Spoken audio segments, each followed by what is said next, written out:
Hey guys, welcome back to my channel. और आज का ये जो वीडियो है हमारे लिए काफ़ी इंपॉर्टेंट होने वाला है, क्योंकि आज हम ऐसे जीके के बारे में बात करेंगे टॉप 30 जीके जो पेपर में पूछे गए हैं। वो चाहे पीडब्ल्यूडी हो, एसएससी सीजीएल हो, रेलवे का एग्ज़ाम हो, यूपी पुलिस का एग्ज़ाम हो, यूपीएससी हो या एमपीएससी हो, कोई भी एग्ज़ाम हो, ऐसे जीके के प्रश्न उसमें पूछे गए हैं। सो हम अच्छे से आज ऐसे टॉप 30 जीके देखने वाले हैं जो पेपर में पूछे भी गए हैं और पूछे भी जा सकते हैं। तो सभी को हमें याद में रखना होगा। और हाँ गाइज, अगर आप चैनल पर नए हो तो इसे सब्सक्राइब करना ना भूलें और बेल आइकॉन को दबा दें, ताकि मैं ऐसे ही जीके आपके लिए लाता रहूं। सो गाइज, हम वीडियो की शुरुआत करते हैं अब। सो हमारा सबसे पहला प्रश्न है, भारत का सबसे बड़ा जिला कौन सा है? भारत का सबसे बड़ा जिला कौन सा है? सो इसका जो सही जवाब हो जाएगा वो है डी, कच्छ।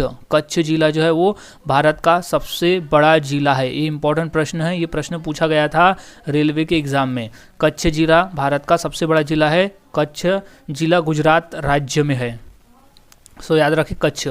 अगला सवाल है, शतरंज का जन्म किस देश में हुआ?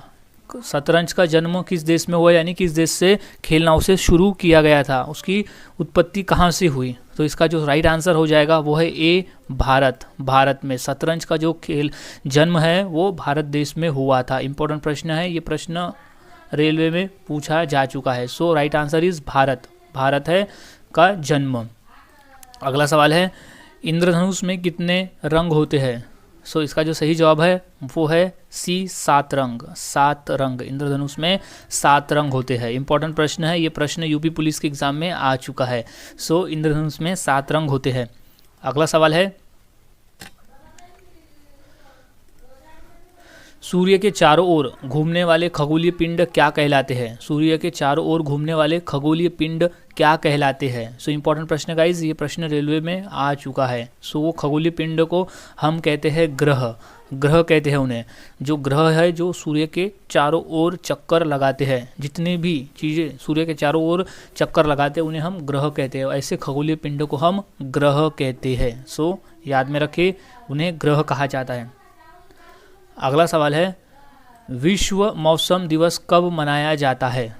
सो इसका जो सही जवाब है वो है 23 मार्च। गाइस, 23 मार्च को विश्व मौसम दिवस मनाया जाता है। विश्व मौसम दिवस 23 मार्च, ये याद में रखें, 23 मार्च। अगला सवाल है, पद्मावत किसकी रचना है? पद्मावत किसकी रचना है? सो इसका जो सही जवाब हो जाएगा वो है ए, जयसी। जयसी की रचना है पद्मावत। इंपॉर्टेंट प्रश्न है, ये प्रश्न पेपर में आ चुका है। सो पद्मावत की रचना की थी जयसी ने। अगला सवाल है, जैन धर्म में कुल कितने तीर्थकार थे? जैन धर्म में कुल कितने तीर्थकार थे? इंपॉर्टेंट प्रश्न है, ये प्रश्न आया था एसएससी के पेपर में। सो इसका जो राइट आंसर हो जाएगा वो है बी, 24। 24 जैन धर्म में कुल तीर्थकार थे। 24। अगला सवाल, सास बहू मंदिर कहाँ पर स्थित है? सास बहू मंदिर कहाँ पर स्थित है? सो ये है ए, ग्वालियर। ग्वालियर में स्थित है सास बहू मंदिर। सास बहू मंदिर स्थित है ग्वालियर में। सो इम्पोर्टेंट है ग्वालियर। अगला सवाल है, माउंट एवरेस्ट पर चढ़ने वाली पहली भारतीय महिला कौन थी? इंपॉर्टेंट प्रश्न गाइज, ये प्रश्न पूछा जा चुका है एसएससी और रेलवे के पेपर में। सो इसका जो सही जवाब है वो है बी, बछेंद्री पाल। बछेंद्री पाल जो है वो पहली महिला थी, जो यानी भारत की वो पहली महिला थी जिसने माउंट एवरेस्ट पे चढ़ाई की थी। सो इम्पोर्टेंट है, ये माउंट एवरेस्ट पे चढ़ने वाली पहली भारतीय महिला थी बछेंद्री पाल। बछेंद्री पाल, इंपॉर्टेंट प्रश्न है, बछेंद्री पाल। अगला सवाल है, आंध्र प्रदेश का क्लासिकल नृत्य कौन सा है? वहाँ का क्लासिकल नृत्य कौन सा है? आंध्र प्रदेश।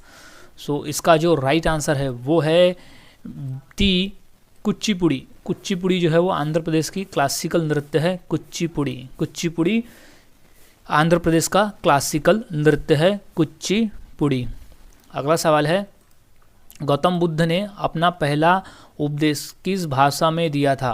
गौतम बुद्ध ने अपना पहला उपदेश किस भाषा में दिया था? इंपॉर्टेंट प्रश्न है, ये प्रश्न रेलवे के एग्जाम में आ चुका है। सो इसका जो सही जवाब है वो है ए, पाली भाषा। पाली भाषा में गौतम बुद्ध ने अपना पहला उपदेश पाली भाषा में दिया था। पाली भाषा इंपॉर्टेंट है, पाली भाषा। अगला सवाल, G20 का मुख्यालय कहाँ स्थित है? G20 का मुख्यालय कहाँ स्थित है? सो इसका जो राइट आंसर हो जाएगा वो है डी, कोई मुख्यालय नहीं है। गाइज ये G20 का कोई मुख्यालय नहीं है। G20 में जितने भी देश आते हैं वो अपने एक देश है वो इसका आयोजन करवाते हैं, इसका कोई भी आधिकारिक तौर पे मुख्यालय नहीं है। सो राइट आंसर आ जाएगा कि इसका कोई मुख्यालय नहीं है। अगला सवाल, कृष्ण भगवान के कौन से रूप को मानव अवतार कहा जाता है? भगवान कृष्ण के कौन से अवतार को मानव अवतार कहा जाता है? तो इसका जो राइट आंसर है वो है बी, राम। भगवान राम के जन्म जब हुआ तो उसे मानव अवतार में कहा जाता है, जो कि वो भगवान कृष्ण के अवतार थे, ऐसी मान्यता है, ऐसा कहा जाता है। सो आंसर हो जाएगा राम। अगला सवाल है, स्वतंत्र भारत के पहले भारतीय गवर्नर कौन थे? इंपॉर्टेंट प्रश्न गाइज, ये 2 बार रेलवे में और 1 बार एसएससी के पेपर में पूछा जा चुका है कि स्वतंत्र भारत के पहले भारतीय गवर्नर कौन थे। इंपॉर्टेंट प्रश्न याद में रखना है। तो इसका जो सही जवाब हो जाएगा वो है डी, चक्रवर्ती राजगोपालाचारी। स्वतंत्र भारत के पहले भारतीय गवर्नर जो थे वो थे चक्रवर्ती राजगोपालाचारी। अगला सवाल है, मेघनाद का दूसरा नाम क्या था? इंपॉर्टेंट प्रश्न है ये, और इसका जो सही जवाब है वो है ए, इंद्रजीत। मेघनाद को इसलिए कहा जाता था क्योंकि उन्हें इंद्रियों पर जीत हासिल की थी, और मेघनाद इसे कहा जाता था क्योंकि उसने मेघों को अपने वश में किया था, यानी जो बादल को उसने अपने वश में किया था, इसलिए उसे मेघनाद कहा जाता था। और इंद्र पे भी उसने जीत हासिल की थी, इंद्र देवता पे उसने जीत हासिल की थी, इसलिए उसे इंद्रजीत भी कहा जाता है। इंद्र यानी इंद्र भगवान, जीत यानी उसमें जीता था, इसलिए इंद्रजीत। इंपॉर्टेंट प्रश्न है ये, प्रश्न पूछा जा सकता है। अगला सवाल है, तितली उपन्यास के लेखक कौन है? सो सही जवाब है जयशंकर प्रसाद जो है वो तितली उपन्यास के लेखक है। इंपॉर्टेंट प्रश्न है, तितली उपन्यास के लेखक है जयशंकर प्रसाद। इंपॉर्टेंट प्रश्न है ये, याद में रखना है कि जयशंकर प्रसाद जो है वो तितली उपन्यास के लेखक है। जयशंकर प्रसाद तितली उपन्यास के लेखक है। गाइज इंपॉर्टेंट प्रश्न है, इसे याद में रखें। अगला सवाल है, भारत का प्रथम महिला विश्वविद्यालय कहाँ स्थापित हुआ? सो इसका जो राइट आंसर हो जाएगा वो है बी, मुंबई में। भारत का प्रथम महिला विश्वविद्यालय मुंबई में स्थापित हुआ था, मुंबई में। इंपॉर्टेंट प्रश्न है ये, रेलवे के पेपर में आ चुका है। सो मुंबई, भारत का प्रथम महिला विश्वविद्यालय स्थापित है मुंबई में। सो याद रखें मुंबई। अगला सवाल है, ऋग्वेद में सबसे पवित्र नदी किसे कहा गया है? सो इंपॉर्टेंट प्रश्न है ये है बी आंसर, सरस्वती नदी को सबसे पवित्र नदी कहा गया है ऋग्वेदों में। अगला सवाल, परमाणु ऊर्जा नियामक बोर्ड का मुख्यालय कहाँ है? सो इसका जो राइट आंसर है वो है बी, मुंबई में है। परमाणु ऊर्जा नियामक बोर्ड का जो मुख्यालय है वो मुंबई में है। सो इंपॉर्टेंट प्रश्न है मुंबई, याद रखें, परमाणु ऊर्जा नियामक बोर्ड का मुख्यालय है मुंबई में। अगला सवाल, सबसे तीव्र गति से सूर्य का चक्कर लगाने वाला ग्रह कौन सा है? सो इसका जो सही जवाब है वो है डी, बुध ग्रह जो है वो सबसे तीव्र गति से सूर्य का चक्कर लगाता है, यानी सबसे तेजी से इस सूर्य की परिक्रमाओं पूरी करता है। और एक फैक्ट है कि जो बुध ग्रह है वो सबसे नज़दीक वाला ग्रह है, सूर्य के सबसे नज़दीक वाला ग्रह है बुध ग्रह, और वो सबसे तेज चक्कर लगाता है। इंपॉर्टेंट प्रश्न है ये, प्रश्न रेलवे के एग्ज़ाम में आ चुका है, ये प्रश्न आया था रेलवे के एग्ज़ाम में। सो इसे याद में रखें। अगला सवाल है, कृष्ण भगवान का विवाह किसके साथ हुआ था? सो इसका राइट आंसर है सी, रुक्मणी से हुआ था। भगवान श्री कृष्ण का विवाह रुक्मणी के साथ हुआ था। सो याद रखें, उनकी जो पत्नी का नाम था रुक्मणी। अगला सवाल, सिंधु घाटी सभ्यता के लोगों का मुख्य व्यवसाय क्या था? सही जवाब है ए, व्यापार। वो व्यापार करते थे। सो राइट आंसर इज व्यापार। सिंधु घाटी सभ्यता के लोगों का मुख्य व्यवसाय था व्यापार करना, बिजनेस करना। अगला सवाल, दुनिया का सबसे बड़ा देश कौन सा है? इंपॉर्टेंट प्रश्न गाइस, बहुत बेसिक प्रश्न है, लेकिन ये प्रश्न एसएससी में और आरआरबी में पूछा जा चुका है कि दुनिया का सबसे बड़ा देश कौन सा है। यहाँ क्षेत्रफल की दृष्टि से बात हो रही है, तो क्षेत्रफल की दृष्टि से में पृथ्वी पर जितने भी देश मौजूद है उसमें से सबसे बड़ा जो देश है वो है रूस। बी आंसर हो जाएगा रूस। दुनिया का सबसे बड़ा देश क्षेत्रफल की दृष्टि से रूस है। और जनसंख्या की दृष्टि से बात करें तो भारत सबसे बड़ा देश है जनसंख्या के माध्यम से, क्योंकि भारत में सबसे ज़्यादा जनसंख्या है, और रूस जो है वो है क्षेत्रफल की दृष्टि से सबसे बड़ा देश। अगला सवाल, राजस्थान की मूल भाषा कौन सी है? राजस्थान में कौन सी भाषा सबसे ज़्यादा बोली जाती है? तो इसका जो सही जवाब हो जाएगा वो है ऑप्शन ए मारवाड़ी। मारवाड़ी भाषा जो है वो सबसे ज़्यादा बोली जाती है। मारवाड़ी भाषा जो है वो राजस्थान की मूल भाषा है, मारवाड़ी।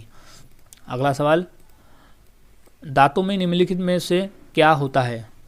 कौन सा खनिज यानी कौन सा तत्व होता है, कौन सा है? तो आंसर है सी कैल्शियम। कैल्शियम पाया जाता है, दांतों में कैल्शियम होता है, जिसकी वजह से दांत मजबूत होते हैं और उनके विकास के लिए ये कैल्शियम हमें ज़रूरी होता है। So calcium is answer, right answer. अगला सवाल, विश्व का सबसे बड़ा महाद्वीप कौन सा है? इंपॉर्टेंट प्रश्न है, ये प्रश्न 2 बार रेलवे में और 1 बार एसएससी में पूछा जा चुका है कि विश्व का सबसे बड़ा महाद्वीप कौन सा है। तो इसका जो सही जवाब हो जाएगा वो है ऑप्शन ए एशिया महाद्वीप। एशिया महाद्वीप जो है वो विश्व का सबसे बड़ा महाद्वीप है जिसमें हम रहते हैं। एशिया महाद्वीप में भी हम रहते हैं, यानी हमारा देश एशिया महाद्वीप में आता है, सो हम एशिया महाद्वीप में रहते हैं। अगला सवाल, भारत का सर्वोच्च पर्वत शिखर कौन सा है? भारत का सर्वोच्च पर्वत शिखर कौन सा है? इंपॉर्टेंट प्रश्न है, ये प्रश्न रेलवे में 2 बार पूछा जा चुका है, सो याद में रखें। सो इसका जो राइट आंसर हो जाएगा वो है गांडविन ऑस्टिन। गांडविन ऑस्टिन जो है वो भारत का सर्वोच्च पर्वत शिखर है। इंपॉर्टेंट है, ये ध्यान में रखें। अगला सवाल है, विंग ऑफ फायर पुस्तक के लेखक कौन है? इंपॉर्टेंट प्रश्न है, ये प्रश्न पूछा जा चुका है एसएससी और आरआरबी के पेपर में। को विंग ऑफ फायर पुस्तक के लेखक कौन है? इंपॉर्टेंट प्रश्न है। तो इसका जो सही जवाब है वो है D APJ Abdul Kalam. APJ Abdul Kalam ji wing of fire पुस्तक के लेखक है, यानी इन्होंने ये पुस्तक लिखी है विंग ऑफ फायर। सो याद में रखें, APJ Abdul Kalam wing of fire, APJ Abdul Kalam wing of fire. अगला सवाल है, भारतीय राष्ट्रीय कांग्रेस के प्रथम अध्यक्ष कौन थे? भारतीय राष्ट्रीय कांग्रेस के प्रथम अध्यक्ष कौन से? इंपॉर्टेंट प्रश्न है गाइस, काफ़ी बार पूछा जा चुका है ये, सो इसे याद में रखें कि कौन थे। तो सही जवाब जो हो जाएगा इसका वो है ऑप्शन सी वेमेश चंद्र बनर्जी। वेमेश चंद्र बनर्जी जो थे वो भारतीय राष्ट्रीय कांग्रेस के प्रथम अध्यक्ष थे। भारतीय राष्ट्रीय कांग्रेस के प्रथम अध्यक्ष वेमेश चंद्र बनर्जी। अगला सवाल है, भारत के प्रधानमंत्री का कार्यकाल कितने साल का होता है? इंपॉर्टेंट प्रश्न है, काफ़ी बार ये पूछा गया है, बेसिक प्रश्न है लेकिन ये पूछा जाता है कॉम्पिटिटिव एग्जाम में। सो इसका जो राइट आंसर हो जाएगा वो है ए 5 साल। 5 साल भारत के प्रधानमंत्री का कार्यकाल 5 साल का होता है। सो याद में रखें 5 साल। Right answer is 5 years. 5 साल का होता है। फिर उसके बाद चुनाव होते हैं लोकसभा के, जिसमें प्रधानमंत्री का चुनाव होता है। सो राइट आंसर इज 5 साल। सो गाइज आज हमने ऐसे टॉप 30 क्वेश्चंस देखे, उनके आंसर देखे। ये इंपॉर्टेंट है, पेपर में आ चुके और पेपर में भी ये आ सकते हैं। कोई भी एग्ज़ाम हो, यूपी पुलिस हो, आरआरबी हो, पीडब्ल्यूडी हो, एसएससी हो, कोई भी एग्ज़ाम हो, इसमें ये नॉर्मल क्वेश्चन आते ही है। सो इन्हें याद में रखें। सो गाइज मिलता हूँ मैं अब ऐसे और नए टॉप जीके के साथ अगले वीडियो में। अगर आप चैनल पर नए होंगे तो इसे सब्सक्राइब कर दे, बेल आइकन दबा दे, ताकि मैं ऐसे ही वीडियोज़ आपके लिए लाता रहूँ। मिलता हूँ अब अगली वीडियो में।